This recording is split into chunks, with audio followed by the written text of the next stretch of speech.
The live TV, सच सबसे आगे।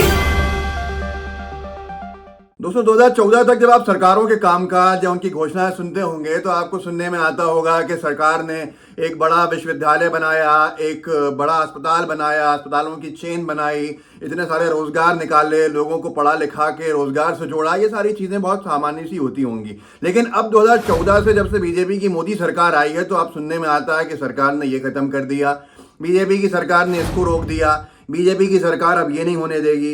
इस तरह की तमाम चीजें आपको सुनने में आती होंगी। लेकिन एक बात अब तो हद हो गई।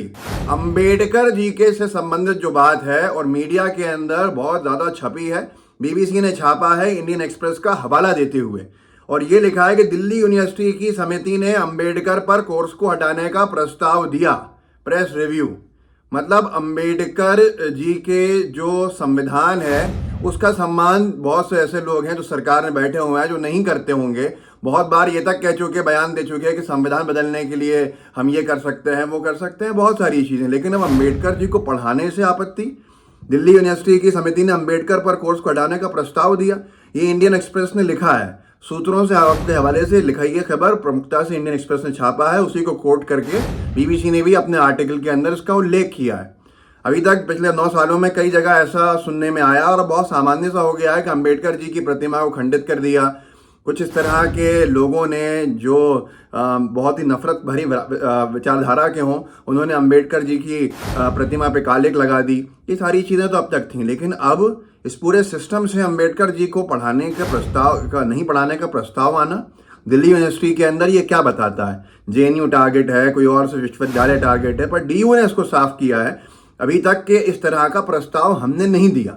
लेकिन द इंडियन एक्सप्रेस एक बड़ा अखबार है और उसने अगर कोई बात लिखी है तो उस बात के अंदर बहुत दम भी है। और फिर मैं आपको बताऊंगा कि ये सरकार बहुत सारी ऐसी चीज़ें हटाती आई है इतिहास के पन्नों से, और हर लगभग 3-4 महीने में कोई ऐसा कदम उठाती है जिससे लगता है कि ये अंबेडकर वाली जो खबर छापी है, अंबेडकर जी वाली, इंडियन एक्सप्रेस ने, बीबीसी ने, उसमें दम है। दम इसलिए है क्योंकि आप देखिए कि इन्होंने लिखा है कि अंग्रेजी अखबार द इंडियन एक्सप्रेस ने सूत्रों के हवाले से बताया है कि बीए प्रोग्राम फिलॉसफी से अंबेडकर पर वैकल्पिक कोर्स को हटाने का सुझाव पहली बार 8 मई को दिया गया था। इसके बाद 12 मई को हुई पोस्ट ग्रेजुएट और अंडर ग्रेजुएट की पाठ्यक्रम समिति की बैठक में इस पर चर्चा हुई।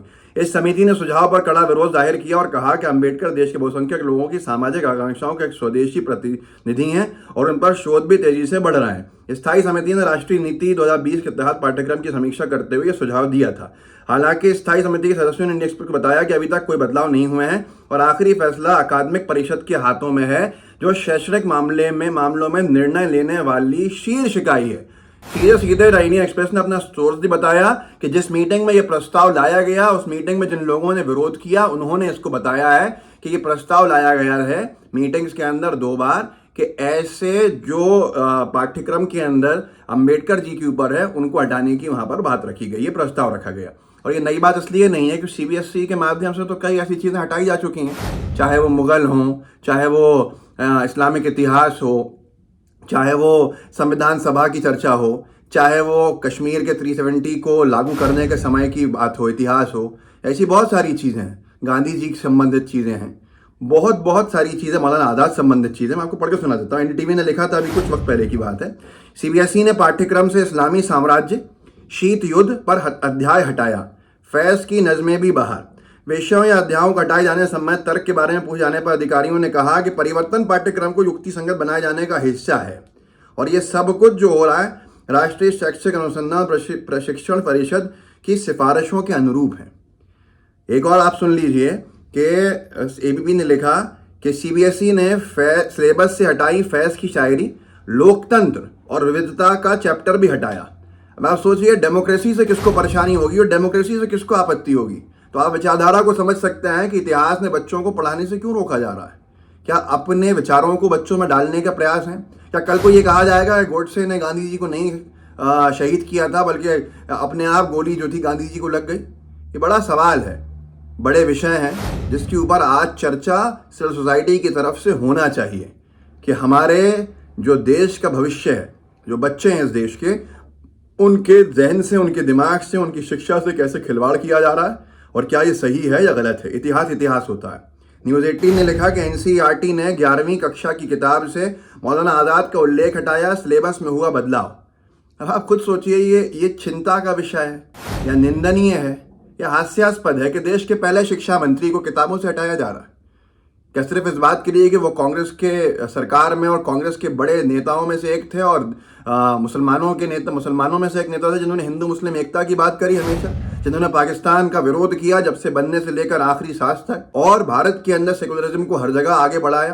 तो आप खुद सोचिए कि हम किस दिशा में जा रहे हैं और इसके अंजाम क्या हो सकते हैं। इसके दुष्परिणाम आज अगर हम नहीं देख रहे हैं, लोगों के बीच में नफरतें, तो फिर हम बहुत कुछ नहीं देख रहे हैं। जब अभी जम्मू कश्मीर के संबंध के अंदर हटा दिया, दैनिक भास्कर ने 1 महीने पहले लिखा कि एनसीईआरटी ने बुक से जम्मू कश्मीर के विलय की शर्त हटाई।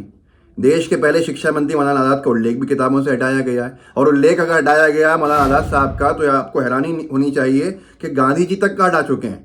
मैं आपको बता देता हूं कि एनसी आज तक ने लिखा, एनसीईआरटी किताबों से गांधी हत्या, संघ, हिंदू अतिवाद से जुड़े तथ्य भी हटाए गए। यहां पढ़ें पूरा डिटेल्ड हिस्सा। ये सब 12वीं की राजनीतिक विज्ञान की किताब की बातें हैं। हम किस दिशा में जा रहे हैं, हम क्या साबित करना चाह रहे हैं, बीजेपी की सरकार क्या कुछ सिद्ध करने में लगी है, ये वो उनको बताना चाहिए जनता के सामने। एक सरकार जिसके खिलाफ लगभग 65% लोगों ने वोट डाला और वो आज 35% वोट लेके सत्ता में है, और वो इस तरह से लोगों के भविष्य के साथ खेलें, तो ये बहुत बड़ा विषय बन जाता है। और जब पूछा गया है वापस जोड़ने का कि ये अंशभाग के गलती से हटाए गए तो इनको जोड़ा जाएगा, तो जवाब क्या था जानते हैं आप? जागरण ने लिखा कि एनसीईआरटी ने विशेषज्ञों व शिक्षकों की सलाह से हटाए सिलेबस के अंश, दोबारा शामिल करने से किया इनकार। शिक्षा मंत्रालय ने कहा है कि राष्ट्रीय शैक्षिक अनुसंधान व प्रशिक्षण परिषद यानी एनसीईआरटी ने अपने पाठ्यक्रम की युक्ति संगत बनाने के लिए 25 बाहरी विशेषज्ञों और केंद्रीय माध्यमिक शिक्षा बोर्ड यानी सीबीएसई के 16 शिक्षकों से परामर्श किया। अब ये 16 शिक्षक कौन थे, ये 16 शिक्षक की विचारधारा क्या थी, मुझे इसके ऊपर भी डाउट होता है। लेकिन बड़ा सवाल यह है कि आप इतिहास को बदल के आखिर क्या सिद्ध करना चाह रहे हैं? कि कल को क्या ये कहा जाएगा कि संघ का बहुत बड़ा योगदान है आज़ादी के अंदर? क्या ये कहा जाएगा कि क्विट इंडिया मूवमेंट था, भारत छोड़ो अभियान जो था, क्या उसमें संघ ने बहिष्कार नहीं किया था? क्या ये लिखा जाएगा? क्या इस बात को बदल सकते हैं कि संघ ने अंग्रेजों के खिलाफ होने वाले आंदोलनों का बहिष्कार नहीं किया? सब जानते हैं कि बहिष्कार किया।